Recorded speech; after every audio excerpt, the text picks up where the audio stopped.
The Kremlin has accused Donald Trump of waging a full-scale trade war after the president signed a bill imposing new sanctions on Russia. Officials in Moscow vented their frustration with the punitive action, warning that it will erode global stability and fuel conflicts.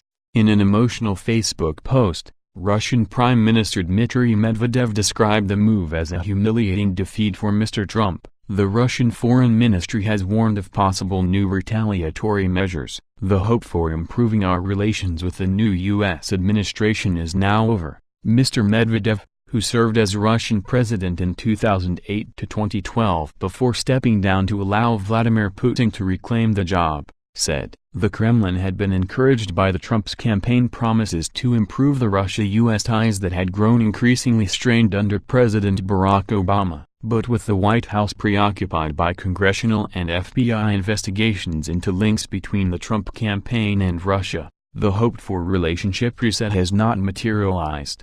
Trump's administration has demonstrated total impotence by surrendering its executive authority to Congress in the most humiliating way, Mr. Medvedev said. The American establishment has won an overwhelming victory over Trump, he added. The president wasn't happy with the new sanctions, but he had to sign the bill. The topic of new sanctions was yet another way to put Trump in his place. Mr. Medvedev emphasized that the stiff new sanctions amount to the declaration of an all-out trade war against Russia. We will continue to work calmly to develop our economy and social sphere, deal with import substitution and solve important government tasks counting primarily on ourselves, he said. We have learned how to do it over the past few years. Asked on Wednesday whether Moscow planned additional steps in response to Mr. Trump signing the bill, Mr. Putin's spokesman Dmitry Peskov answered that retaliatory measures already have been taken. But shortly after, the foreign ministry warned that we naturally reserve the right for other countermeasures.